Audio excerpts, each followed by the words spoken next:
right here on KYOKradio.org, where we amplify the organizers, uplift the everyday workers, and honor the giants whose shoulders we stand on, right here on KYOKradio.org.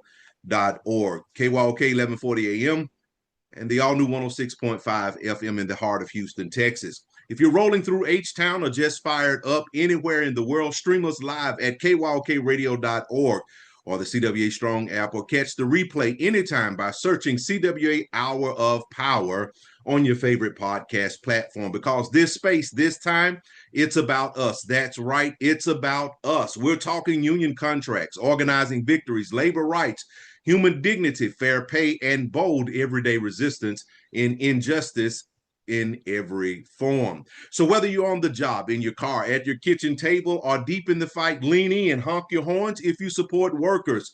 Throw a fist up if you know your worth. Joining me today are the fire starters and truth tellers, Micaiah Jones, Sir Reginald Small, Timmy Wiley, Tay Akins, and David Marshall. So buckle up, beloveds, because the power we build together, that power is ours. So let's get into it. Our union voices are ringing in every district from Alaska to Maine, Texas to Minnesota, Canada to Puerto Rico, because we don't play at CWA.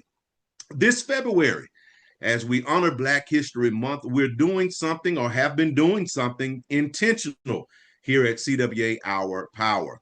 We're not only looking back, we're looking around us, because Black history isn't just something we commemorate. It's something that's still being lived, still being shaped, still being fought for. This year, we highlighted unlikely activists, Black Americans who didn't set out to lead movements, but whose work has reshaped how we think about labor, dignity, and human rights. These are educators, policy thinkers, transit riders, housing advocates, and grassroots organizers. People who understand that injustice doesn't only live in speeches or courtrooms. It lives in workplaces, in neighborhoods, and in everyday survival. And at CWA, we know that labor rights are civil rights. We know that access to fair wages, safe workplaces, transportation, housing, and accountability isn't abstract. It determines whether families thrive or struggle. And throughout this month, we lifted living Black Americans whose work reminds us that organizing doesn't always wear a union jacket, but it always carries the same spirit, that spirit of solidarity, courage, and collective power. This is Black history in motion. And so our final Black History Month spotlight honors Ashanti Gholar, a grassroots organizer whose work proves that movements don't start on national stages. They start in neighborhoods. Ashanti didn't come from political office or national campaigns. She came from community organizing, talking to people ignored by power, helping them understand that their voices mattered. Her work focuses on civic engagement, voter empowerment, and leadership development, especially among Black women and working class communities. She understood and understands that when workers don't vote, don't organize, and don't feel seen, exploitation thrives. Let me say that one more time. She understands that when workers don't vote, don't organize, and don't feel seen, exploitation thrives. Ashanti's activism is deeply tied to labor.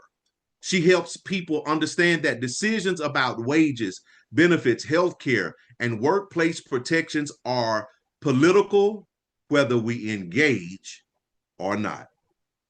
What makes her an unlikely activist is her method. She doesn't center herself, she builds others. She creates pathways for everyday people to step into leadership. Ashanti Gholar represents the heartbeat of Black organizing: patient, persistent, and people powered. And so, as we close out Black History Month, one thing should be clear: Black history is labor history. It's the story of people who worked without protection, organized without permission, and demanded dignity without guarantees. The activists we highlighted this month didn't all march, they didn't all chant, but they all understood the same truth. Power concedes nothing without pressure. From education to transit, housing to grassroots organizing, these unlikely activists remind us that labor justice shows up everywhere. People are trying to survive with dignity. At CWA, we know this work doesn't end in February. It continues every time workers stand together, speak up, and refuse to be invisible. Black history didn't stop being written, and neither did the fight for justice. You're listening to KYOK 1140 AM and the all-new 106.5 FM. If you're on the go, you can take us with you by visiting kyokradio.org and pressing the Listen Live option. Tune in live every Thursday, 10 a.m. Central, 11 a.m. Eastern, 8 a.m. Pacific on kyokradio.org, the CWA Strong app, or your preferred podcast player. Search for CWA Hour of Power on your favorite podcast player. Like and follow us on Facebook and Instagram at CWA National Human Rights to stay connected. Share your thoughts and join in the conversation. Up next, we have Tay Akins with the Tea with Tay. Good morning, Tay. Good morning, Errol. Good morning, KYOK listeners, and good morning to my union family. It is time to take a little sip. This is Tea with Tay on CWA, Our Power Radio. And baby, labor is back in the headlines. Almost 500,000 workers joined unions in the past year.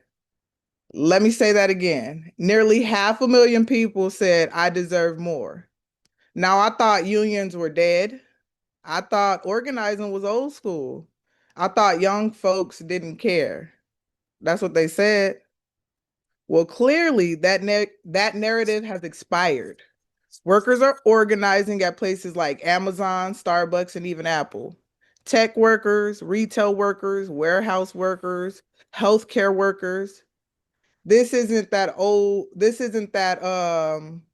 granddaddy labor movement. This is the Gen Z saying, we see the profit. We want our share. So here's the tea. Corporate profits are high. CEOs' salaries are climbing, but workers are still living paycheck to paycheck. So the question becomes, is this a labor comeback or a labor correction? Because if unions were irrelevant, why are corporations spending millions trying to crush them? Millions. Why are union organizers being fired? Why are companies hiring anti-union consultants by the millions? That tells us one thing. They're scared. Now, let's bring it home. We're seeing layoffs. We're seeing CEOs come and go. We've seen workers punished for asking questions, and yet workers keep organizing because at the end of the day, power respects power, and union workers deciding they're tired of whispering, that's really, and they're ready to negotiate. Now, Tate, I hate to jump in right here, but you're on a roll, and I think I got something to say behind this. Let me be clear. Nobody gives you dignity. You organize for it. Nobody hands you fair wages. You demand them. And if corporate America is uncomfortable right now, good, because workers have been uncomfortable for years. And power doesn't move because you act nicely. Power moves when workers move together. Now I digress. See, and that's why we call it Our Power Radio. So here's the spill, the tea, the question for our listeners. Are unions the future of the working class, or are we just in a moment? And if we almost 500,000 people joined last year, what happens when that number doubles? Is labor about to shake the table, call in, sound off? Because one thing is clear, workers are no longer waiting for permission. So thank you to the listeners, and it's back to you, Errol. Thank you so much, Tay, with that T, because I think workers are standing up. Almost 500,000 individuals, and they're standing up. You're listening to KYOK 1140 AM in the all new 106.5 FM. If you're on the go, you can take us with you by visiting kyokradio.org and pressing the listen live option. Tune in live every Thursday at 10 a.m. Central, 11 a.m. Eastern, 8 a.m. Pacific on kyokradio.org, the CWA Strong app, or your preferred podcast player. Search for CWA Hour of Power. Like and follow us on Facebook and Instagram at CWA National Human Rights. To stay connected, share your thoughts, and join in the conversation. Up next, we have the Marshall Minute with David Marshall. Good morning, David. Good morning, Errol. Good morning, family, and welcome to the Marshall Minute. Today, we are going to talk about expectations. Uh, Expectations are a natural part of being human, but they're also the root of our disappointment. We all carry them. We all, and we all carry them, and we all know how others should behave and how situations should unfold, but even about how we should feel. What happens when these expectations go unmet? Usually there's disappointment, frustration, and often nagging sense that someone has let us down. But what if the disappointment isn't just about the other person? What if it also reflects our own struggles to live up to the expectations we set, not just for others, but for ourselves? Take something simple as I expect you to listen to me while I'm talking. It's a fair expectation in communicating with others. But what if we flip it inward? Do I listen when you're talking? Do I listen to others when they speak? Do I even listen to myself when my inner voice is trying to get my attention? The truth is, holding someone to a standard we can't consistently meet ourselves can be a setup for disappointment on both sides. It's basically, are you what you require? That phrase is a philosophical, self-reflective question focusing on, you know, personal accountability, self-sufficiency, and aligning with your actions and your desires. It asks, do you embody the qualities, standards, and actions that you expect from others or demand in life? So here's a breakdown of what all of that means. Self-reflection and accountability, it challenges you to look inward rather than focusing on external circumstances or other people. For example, if you require honesty from others, are you honest? If you require support, are you supporting yourself? Also, you need to become the change. It implies that instead of waiting for the right circumstance or the right people to arrive, you should become the person who is capable of creating those circumstances yourself. Then you go to shifting from needing to being. Instead of needing love, respect, or opportunity from the outside, you become a source of those things yourself, thereby fulfilling your own needs. Self-growth and discipline. It suggests that the challenges you currently face, what you require, are actually the necessary training ground for your personal development. And one powerful way to unravel uh, tangled expectations is by connecting with our internal parts. Each one of us is made up of different parts, inner voices that carry different needs, fears, and desires. When an expectation isn't met, it can be helpful to pause and ask, which part of me is reacting here? Is it a part that feels unheard, dismissed, or inadequate? Is it a part that learned a long time ago that meeting certain expectations was a way to stay safe or be loved? By getting curious, engaging with these parts, we can start to understand why certain expectations hold so much weight. For instance, maybe a part of you feels like others need to listen to you to prove you matter. That part might be carrying wounds from a time you were dismissed or ignored in the past. Another part may be the perfectionist setting up impossibly high standards to protect against feelings of failure. When we take time to sit with these parts, really listen to them, and understand where they're coming from, we can begin to soften the intensity of the expectations they hold. Instead of expecting others to feel those unmet needs, we can offer compassion and validation to those parts ourselves. This process of internal dialogue can shift how we approach both our own expectations and those we place on others. By understanding the needs beneath our expectations, we're less likely to project them outward and more likely to meet those needs internally. As we do this, our relationships can feel lighter, less burdened by individual demands, and more open to genuine connection. In summary, stop waiting for what you need and start being what you need. And ultimately realize our expectations are rooted in parts of us that simply want to be felt, seen, heard, and valued. By giving those parts the attention and care they're seeking, we can navigate disappointment with greater understanding, leading to personal growth. We may find that the more we listen to ourselves, the more room we have to truly listen to and connect with others. So until next time, this has been the Marshall Minute, where living well is the greatest act of love. Now back to you, Errol. My. Stop waiting for what you need and start being what you need. We might have to do a segment on that, David. That's We can do that in some parts, Errol. yeah. We can break that down even further. Yes, sir. We'll look into that. Let's talk about that offline. We Yes, might be able sir. to go somewhere with that. It's now 10:17 a.m. You are listening to KYOK 1140 a.m. in the all-new 106.5 FM. If you're on the go, you can take us with you by visiting kyokradio.org and pressing the listen live option. Tune in live every Thursday, 10 a.m. Central, 11 a.m. Eastern, 8 a.m. Pacific on kyokradio.org, the CWA Strong app, or your preferred podcast player.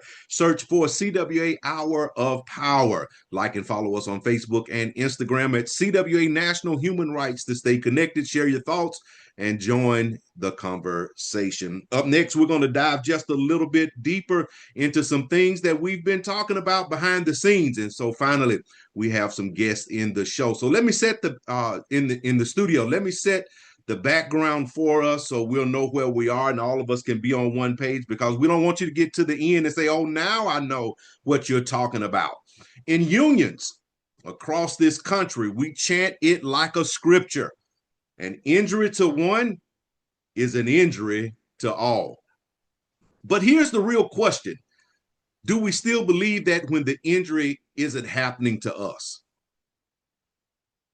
At the beginning of the month, the question came sharply into focus in Minneapolis when CWA President Clark Cummings Jr. and CWA 7250 President Kyron Knutson, alongside CWA members from several Minneapolis area locals, stood with tens of thousands of Minnesotans, demanding that federal agents with the Department of Homeland Security's Immigration and Customs Enforcement, ICE, leave the city.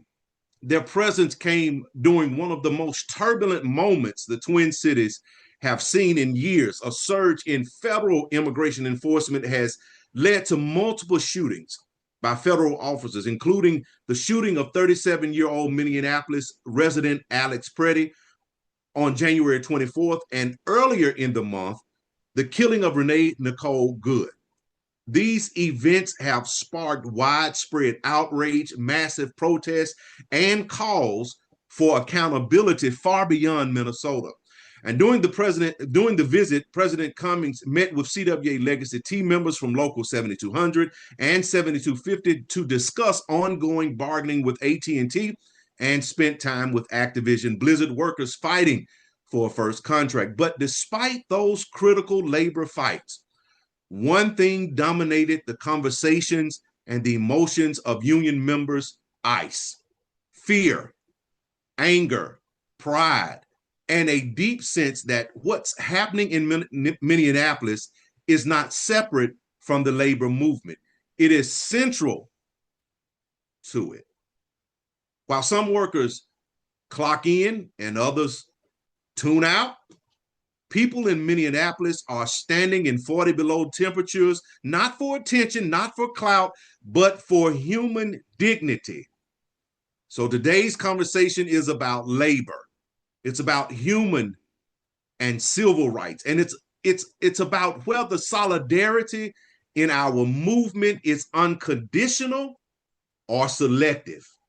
And we're joined by three guests who have been on the front lines in Minneapolis.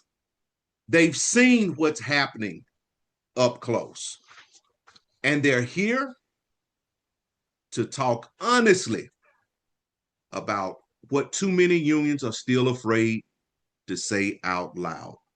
So this morning we have joining us Michelle Richardson, Eddie Samuels, and Lori Wolf of CWA 7250. Good morning, guys. How are you all? Good morning. Good morning. Good morning. Well, let's get into it because we want to give you guys ample enough time to answer the questions and dialogue so siblings, brothers, and sisters all over the country can get a frontline perspective of what's going on. Why were you all willing to stand outside in extreme cold for this fight? For me, personally, I kept seeing the atrocities that were happening and that were being documented and recorded on social media and some of the news, and seeing constantly human rights being trampled and just basic courtesies that have just been out the window, and turning people into cattle essentially, or just unimportant, and seeing the deaths that were rising from U.S. citizens that just were doing their constitutional right. And I couldn't sit down anymore. I couldn't stay comfortable and decide that it wasn't my fight. I remember history, where you see all these atrocities in history and you learn them in school and you think, how does it get to that? How does it get that bad? It gets that bad because people say it's not my fight. And I can't look my future grandchildren in the eye and not be able to say I did everything that I could. Thank you so much, Lori. And let me go to Michelle right now. And I want to ask Michelle this question. How is ICE impacting workers specifically, and not just the communities? I would say that it is drastically affecting our communities. We have documented and undocumented workers. We are living in a time where the pandemic and George Floyd, that these restaurants and communities are just trying to get back in order with, and documented, undocumented, naturalized, and legalized citizens are scared to go to work. They have gone undercover, and I am proud of our community for stepping up for those without a voice right now. Yeah. Now, the next question, I kind of want to open it up to everybody on this one is what have you personally witnessed on the front lines? Because I know each of us have a different perspective, or each of you have a different perspective of what you've seen out on the front lines. It was first brought to our attention actually at the beginning, before the Minneapolis metro surge was done. Two CWA local members from a sister local here in Minnesota were actually abducted, and their president reached out to our president to let us know that they had been taken, and they are still actually in the process.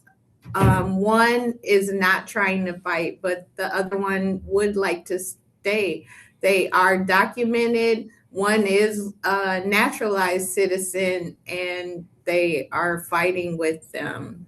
So that's what I've seen. I've also seen solidarity in our community. Unfortunately, Renee Good and Alex Peretti were two of those people trying to protect their neighbors, and were unalive because of it. And for me, what I see out there is basically piggybacking on what Michelle just talked about, the advantage that they're taking of human beings, people that have rights. I mean, undocumented workers and anyone else. I mean, we're all human beings. We have rights, and they're just violating it. People just innocently standing, looking on, not doing anything, are being shot with tear gas and pepper gas and all, being pushed by ICE agents with all their mights to the ground, women, children. It doesn't matter. I mean, the disrespect. That's what really has me out there. Okay. Now let me ask this: do you see unions physically showing up in solidarity as well while you're out there? Definitely. Okay. So, Michelle, let me ask you this: is ICE enforcement a labor issue, or is it being framed as only a political one? ICE it's a labor issue because it's a human right issue. Whether they're documented or not, they are a human being. And if they're undocumented, they have rights just like documented, just like natural citizens, and they have a due process. And ICE is not, they are mad because our state would not readily provide them the information they were looking for. So people that say it's not a political thing, it actually is, because there's been reports and the current administration has said if we gave up our voter registration information that they would leave Minnesota. If it doesn't have anything to do with political and it has everything to do with undocumented and the worst of the worst, all these murderers that they say they're coming to get, why would you need our voter registration information? That doesn't have anything to do with the worst of the worst. Yeah, we're yet to see this worst of the worst being the ones that are apprehended and being bullied on the streets. And we're seeing 5-year-old children and 7-year-old girls and things like that is what we're seeing. People being nabbed, grandfathers, not even given a chance to get dressed, things like that is what we're seeing. So all this talk about all these murderers and stuff like that, I don't know. These are it's just total disrespect. Workers. Disrespect. Yeah. Now, and I understand that you guys are in bargaining. So with all of this going on, how does the presence of ICE affect organizing and bargaining and worker power? I feel that with us, we have documented workers in our organization, in our industries that we are organizing, and it's important. They're scared. They don't want to go to work. We've had people get snatched up at DMVs or trying to renew their license. So with our local, we have been pushing our corporations that we have members that we represent at, to make sure that if you are going to allow ICE on your premises, that they actually have a signed judicial warrant. If you're coming to get people who do not belong in this country illegally, and if you're coming to get the worst of the worst, we're 100% with you. Our issue is with you're coming to get documented workers who are trying to make a living. They're picking them up from hearings where they're going to renew their legal status, and they're being picked up there. I mean, they're doing everything that they should, and they're getting picked up. And they're being racially profiled. Definitely racially profiled, and it's even documented workers are being harassed because just on the way they look, the way they speak. If you sound like you have an accent, and they're not even waiting for you to provide proof, which we really shouldn't have to. But we have to provide proof that we are actually citizens. It doesn't matter. They're still grabbing you because they think that you're not, or you don't sound like you are. So go ahead. I just wanted to add as well, in Minneapolis here, there's a large Native American population here, and the Native tribes have actually been giving out their Native cards to their members. We've had members who were in this country before anyone else being picked up. And then once they have been found out to be a natural citizen here in the United States dropped off wherever, miles from their house. Mm-hmm.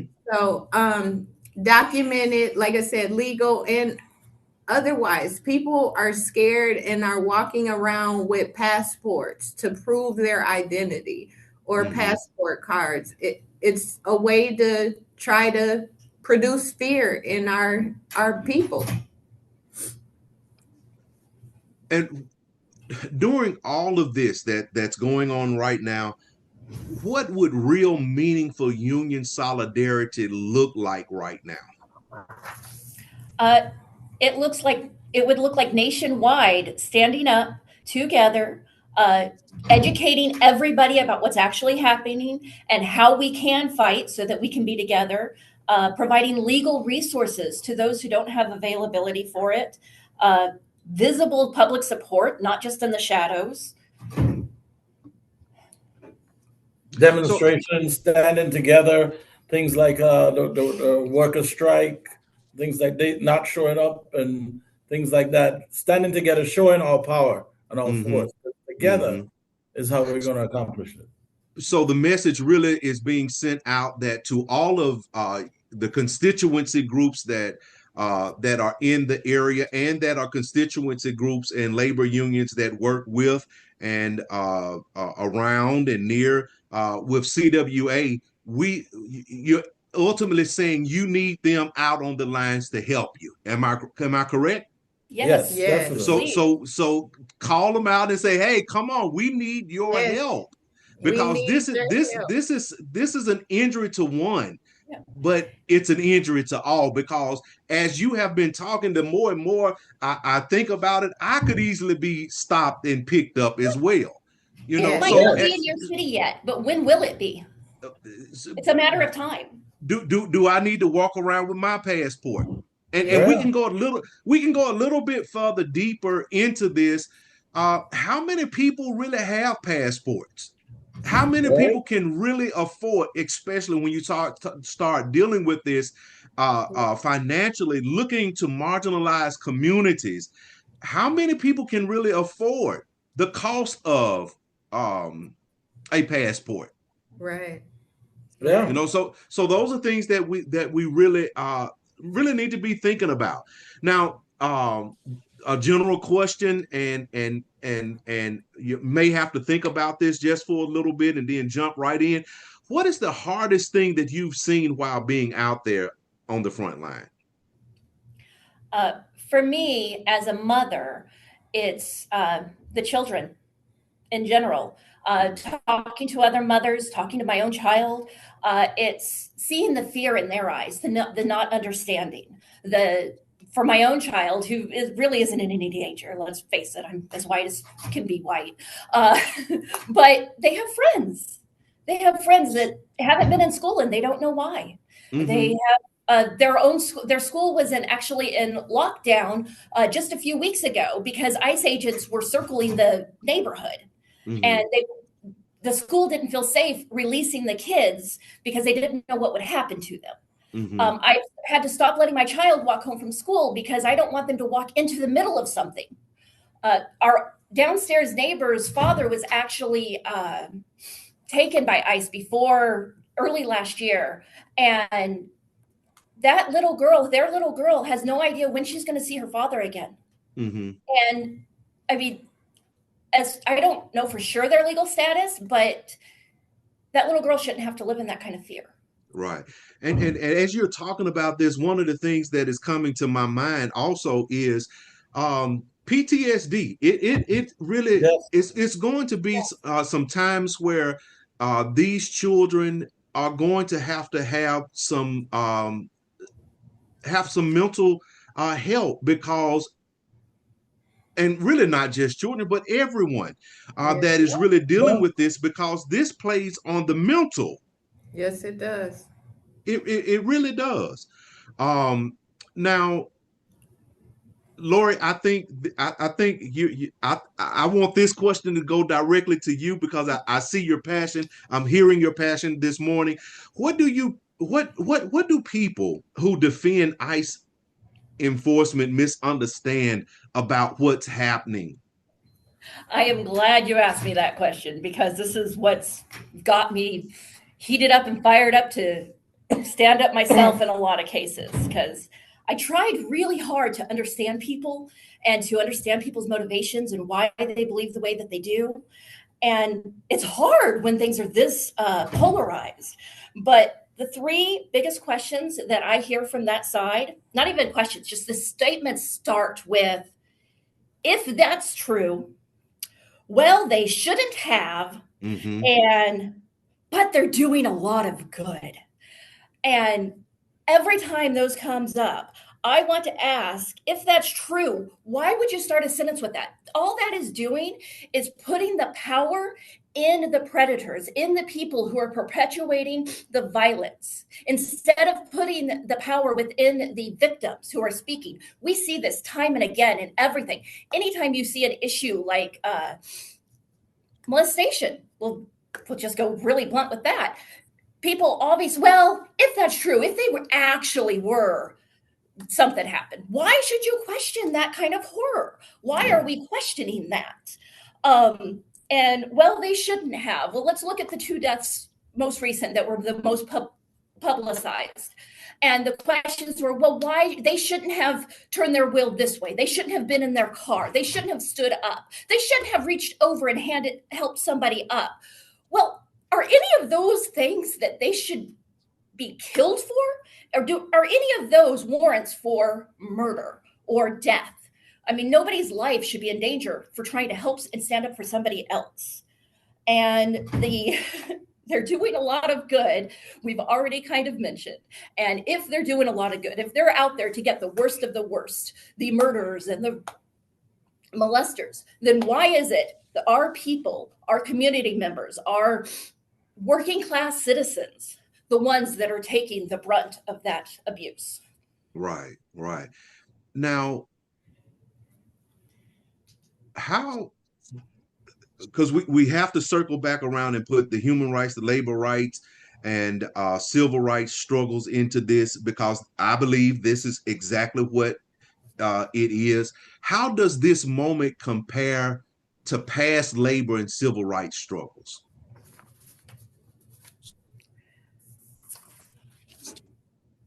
Well, we see it. Look at everything in history. During the 20th century labor crackdowns. You're gonna have to. I'm sorry. I'm still recovering. I understand because you almost made me go there with you. Here's a few things.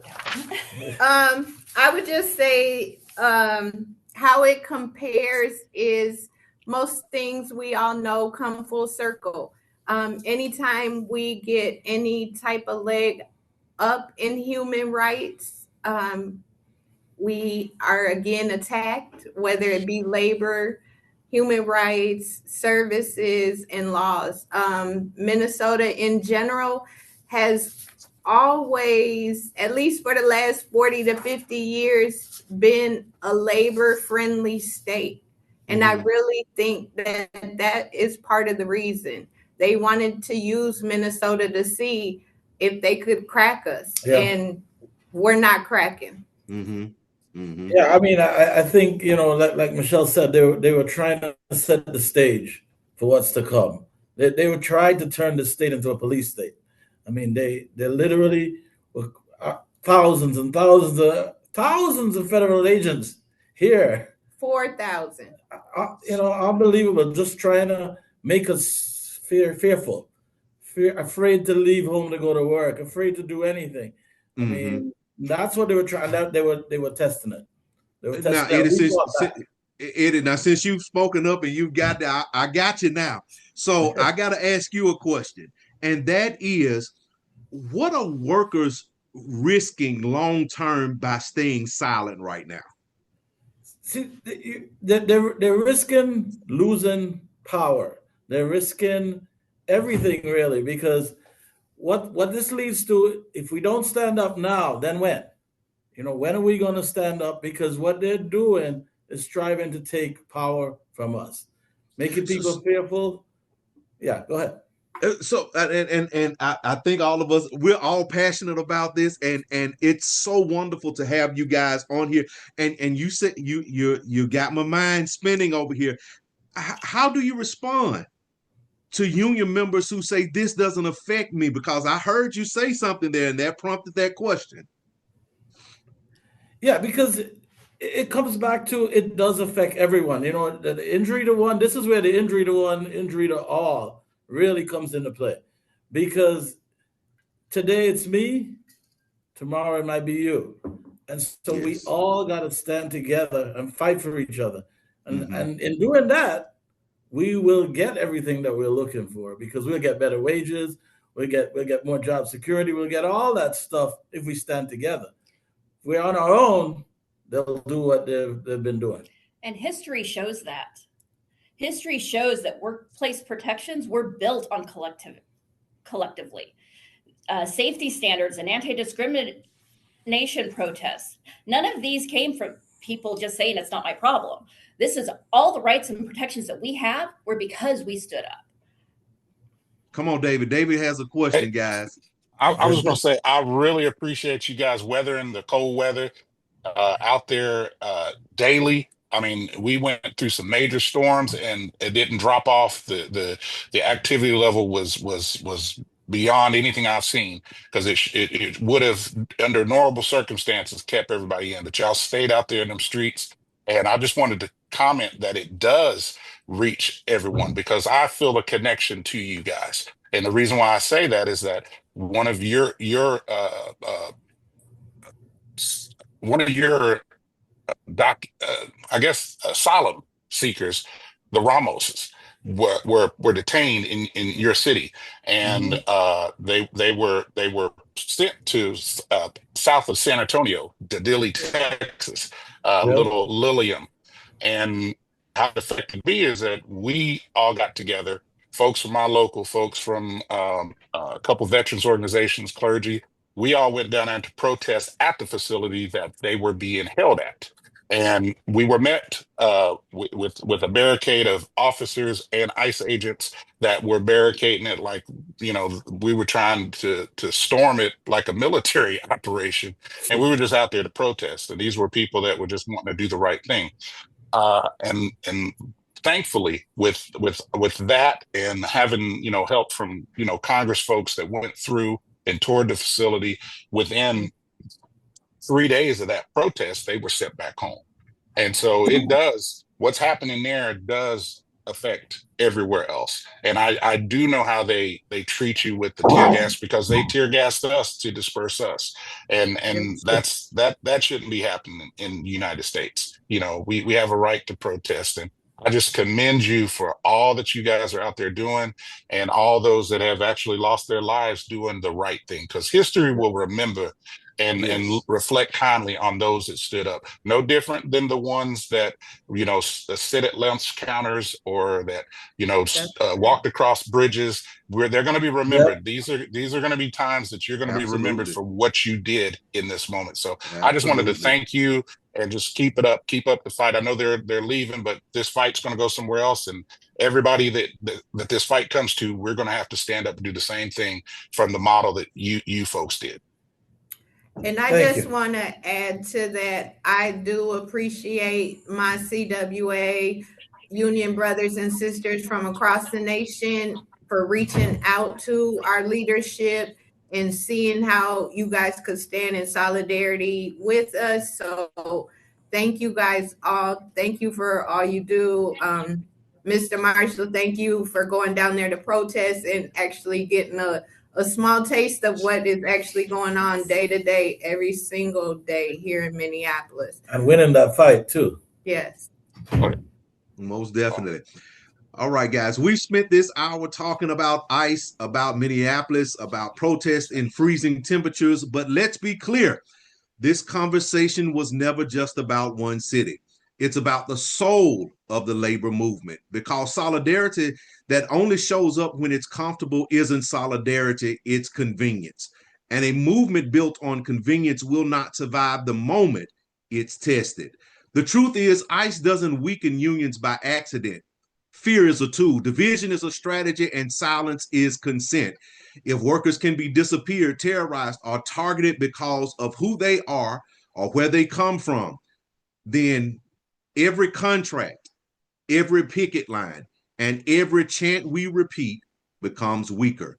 An injury to one is an injury to all. It's not just a slogan, it's a commitment, it's a risk. And sometimes it's standing outside in 40 below weather and saying, this stops here. The question for labor isn't whether this is our fight. The question is whether we're brave enough to act like it is. That's the work. That's the moment.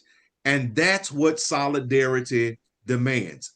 And so, Michelle, Eddie, and Lori of CWA 7250, we thank you for taking time out of your schedule and being with us here today on CWA Our Power Radio Show. You guys take care. Thanks for having us.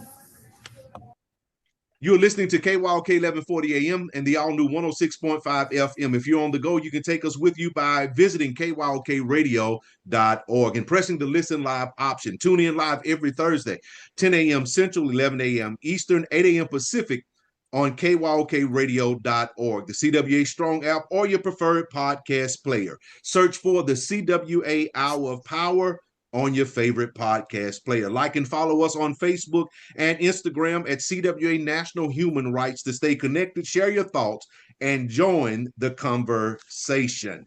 All right, up next, guys, we're going to be talking about, guess what? Rights are not permanent. So we're kicking off a special 3-week series called Power, Permission, and Who Gets to Belong. And so today's episode asks a question that most people avoid. We're taught to believe the law is neutral. That's rights, that rights once written are set in stone. That progress only moves forward. Well, and the thing is, are rights permanent? Because history shows us something different. Rights aren't guaranteed. They could be rolled back, reinterpreted, even erased. And that's a lesson that labor has always known. Sometimes they learn it the hard way. Exactly. And today we're going to talk about how legality doesn't equal justice. How the law is not the same as what's right, and why power always decides which rights survive. Did you catch that? Oh, yeah. I mean, we can start with just the basics, the rule of law. It sounds fair and objective, but it's not neutral. The rule tells the story. Someone is always in control. And, laws are written by people with power, interpreted with people with power, and enforced against people without it. Absolutely. And then we have to look at the binaries we're taught: legal or illegal, right or wrong. Don't tell the full story. They obscure who benefits. Well, and if you look at like some key examples, slavery. Slavery was once legal. Segregation, also legal. Child labor, again, legal. And for a long time, union organizing was illegal. So when someone says it's the law, the real question is, whose law? Who wrote it? Who enforces it? And who suffers if you break it? Right. Come on, Tay. I was just going to say exactly. And power can change what's legal. That's why rights are never guaranteed. Courts don't save them. Papers don't save them. People do. Correct. And labor movements show this clearly. Workers didn't wait for permission. Let me say that one more time. Workers didn't wait for permission. They organized when it was illegal. They struck when it was criminal, and they won some rights because they were willing to risk everything. And voting rights are another example. They wasn't handed down, they were fought for and defended constantly. And even then, I mean, look at today, they're never fully safe. We have to continue to fight for them. So when we talk about protecting rights today, we have to ask ourselves, are we defending them, or are we waiting for someone else in power, or someone in power for someone else to do it for us? And that's the nuance most people miss. Laws change depending on who holds power. That's why we have to actively protect rights, not just rely on them existing. Right. And you know what? I always there's a saying that I have, and I always say that rights